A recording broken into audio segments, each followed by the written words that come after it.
Como é que foi? Tua criação veio de onde? Como Na é que igreja, Assembleia de Deus. Meu pai é pastor. Meu pai não é nem pastor, que ainda tem essa, né? As pessoas falam, teu pai é pastor, teu pai ganha dinheiro. Não.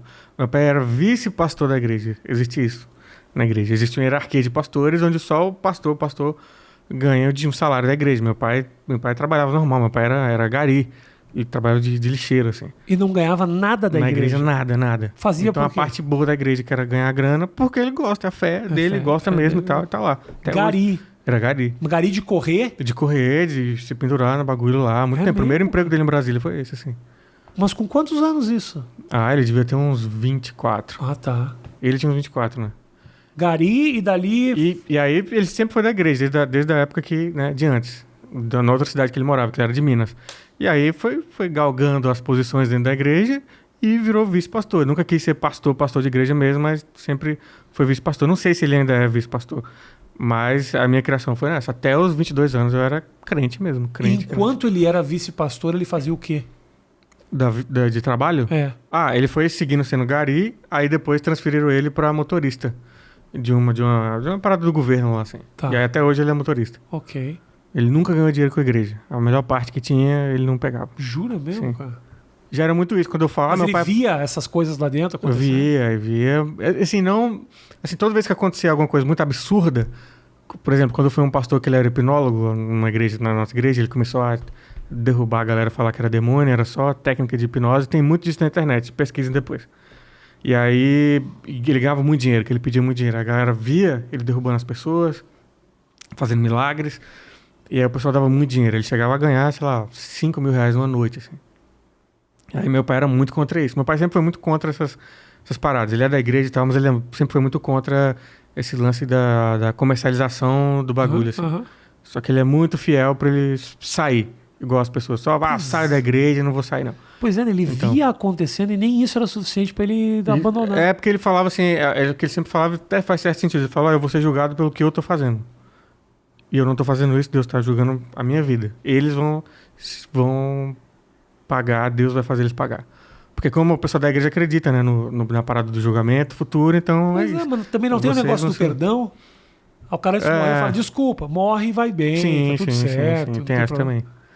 E aí por isso que eu tava falando, essa criação da igreja, esse meu show que eu quero fazer, que chama Anticristo, o nome dele, é sobre esse lance. Da minha visão sobre Jesus. Você acha que então a tua criação religiosa te dá autoridade pra falar pra isso? Caralho. Né? Tanto nos meus vídeos na internet falam muito sobre crente. E junta muito ex-crente no meu canal, que era uma coisa que eu sempre quis fazer no stand-up, mas não sabia como nichar essa galera. E acabei Você já foi crente? Fui, até os 22 anos eu era crente mesmo, de acreditar mesmo e tal. Eu tocava na igreja, era músico, dava aula de música e tal. O que fez virar a tua chavinha de tipo isso? Minha chavinha foi aos poucos, velho. Foi aos poucos. Foi muito o lance de preconceito com outras pessoas. O lance com homossexual sempre ficou muito na minha cabeça. Porque eu tinha uma amiga que era lésbica e eu nunca entendia a parada. Que era da igreja, inclusive, e teve que se esconder por muito tempo, assim. E nunca na minha cabeça fazia sentido. Eu ficava, cara, mas por que não pode? Por quê? Que ela vai pro inferno só porque ela ama outra pessoa de outro jeito? Então isso... Aí vai juntando várias coisas. Aí quando eu decidi ler a Bíblia, de fato, eu li a Bíblia inteira, aí eu fiquei, caraca, tem muita coisa aqui que eu não sabia que tava aqui. Eu tava seguindo esse livro, assim. E aí já começou a gerar um monte de coisa. E aí você começa a ler sobre tudo. E aí começa a buscar conhecimento sobre outras religiões, sobre como funcionam algumas coisas. Aí quando você vê, você, tipo, perdeu, ó. A fé, assim. Não foi uma parada de, quero sair da igreja pra usar droga e ficar louco. Não, tipo, um dia você acorda, você tá orando e percebe que você tá orando pra você mesmo, assim. Entendi. E aí foi isso. E aí a parte boa disso, assim, lógico, que gerou vários traumas na minha vida, os maiores traumas da minha vida, foi por causa disso. Mas a parte boa, se é que eu posso dizer que tem uma parte boa, é isso, de agora eu estar podendo usar isso. Até diferencial de conteúdo. Não tem ninguém na internet falando de crente. Para um público de ex-crente. Eu consegui muito nichar a galera, muito assim. Mas foi difícil pra você fazer essa ruptura e tipo... Foi pra caralho. A galera acha que é... Porque assim, eu tinha muito medo de ser o cara que sai da igreja só pra ficar louco lá fora. Vou lá pra transar, pra usar droga, ficar doido. E a primeira merda que acontece na vida dessa pessoa, ela pensa, putz, é porque eu saí da igreja. Porque ela não tem fé em tudo aquilo ainda. Ela não saiu porque ela buscou entender se ela acreditou ou não. Ela só quis sair. E aí acontece uma merda, ela sai e volta de novo pra igreja e volta muito mais radical. Então, aqueles tiozão que são os loucos da igreja, de não pode fazer isso, mulher não pode cortar cabelo. Várias vezes. É o cara que saiu da igreja e foi usar crack na rua, sabe, tá ligado? O cara que foi usar, viciou em pó, roubou gente pra usar droga, aí voltou, aconteceu alguma merda, ele volta pra igreja e fala, cara, então ele volta bitoladaço, eu não queria ficar desse jeito. Se eu continuar com a minha fé, acreditar em tudo, vai ser por mim mesmo. Eu não quero sair pra depois, a primeira merda que acontecer, eu voltar pra cá e virar um radical. E o teu pai vê você tirando sarro da igreja? Vê. Os vídeos? Vê. E ele que ele diz? Cara, ele... Tipo assim, da última vez que eu conversei, na verdade foi minha mãe que falou comigo que ele assiste. E aí, o que ele fala é o que minha mãe também diz. Que assim, a gente não queria que você estivesse falando desse jeito, porque eu sou muito agressivo, né?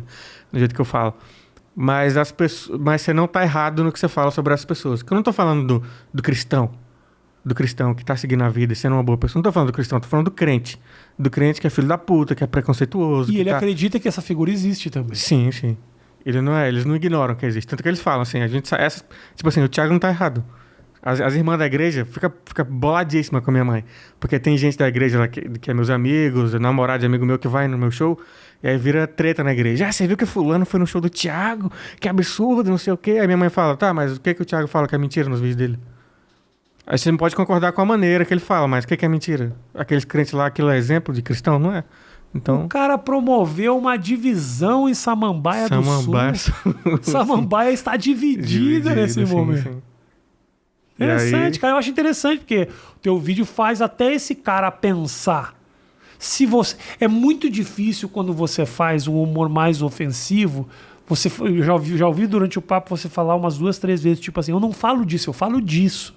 Eu não falo daquilo, eu falo daquilo. Então você tem um certo cuidado na hora de meter o dedo. Sim, sim, sim. Porque, por exemplo, assim, tô falando do Vitor, mas não tô falando que ele parece o Teletubby. Não, tô falando exatamente. Do cara, tô falando do que ele faz. Tô falando do crente pau no cu, não tô falando especificamente do valor da igreja católica. Então, assim, é uma outra... Até porque, tipo assim, eu hoje em dia me considero ateu, assim, mas acho a figura de Jesus incrível. Incrível, tanto que o show que eu tô escrevendo, tô testando algumas piadas já sobre ele, é sobre isso. Tipo, eu acho que tem que ter uma diferença do que é crente e do que é cristão, mesmo que eu não seja. Entendi. Que eu não sou cristão, mas eu acho que tem que ter essa diferenciação, assim.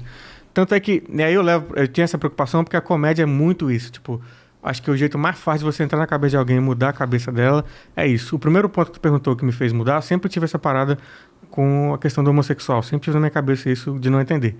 E aí parou na minha vida uma vez um vídeo do George Carlin. E na época eu era crente. Eu vi aquele vídeo, ri pra caralho, mas por dentro eu ficava me sentindo culpado, mas ficava pensando, beleza, foda-se, esse cara ele vai queimar no inferno e Deus vai... Ele falando esses absurdos aí. Porque quando alguém vinha falar sobre mim de argumento de ateu, agnóstico, qualquer coisa contra a religião, eu já me fechava completamente. Quando entrou em piada, foi outra parada, porque eu ri. Aí amaldiçoei o cara mentalmente e falei, esse bicho vai se fuder, vai queimar no inferno pra sempre. Mas aí passou alguns meses, eu tava andando no ônibus e rindo da piada e pensando assim, caralho, pior que faz muito sentido isso. Isso faz muito sentido. Você é um exemplo vivo de que o humor ele é transformador. Mas muita gente é assim. Muita gente é assim. Que foi por causa de um vídeo do George Carlin, de umas tirinhas do Um Sábado Qualquer. Não sei se tu conhece. Incrível o trabalho do cara, assim. E foi muito aquilo. Então a comédia começa a quebrar... Acho que é o jeito mais fácil de quebrar um tabu muito grande na cabeça de qualquer pessoa, uma piada. E aí, por isso que eu tomo esse cuidado do que eu vou... Não que eu tenha... não pode fazer piada com isso. Não, mas só quero assim, explicar. Entendi. Que também, se cristão quiser ficar puto, que às vezes vai uns pessoal lá no meu canal. Você não pode generalizar. Por que você tá puto? Se tu não é igual a ele, também vai tomar no teu cu e vai embora, tá ligado? Eu falo isso no vídeo. Mas eu faço essas diferenciações assim, que é pra entrar na cabeça certa. Curtiu esse trecho do papo? Então faz o seguinte, clica aqui pra assistir o papo na íntegra, ou então clica aqui pra assistir mais um trecho da mesma conversa. Valeu!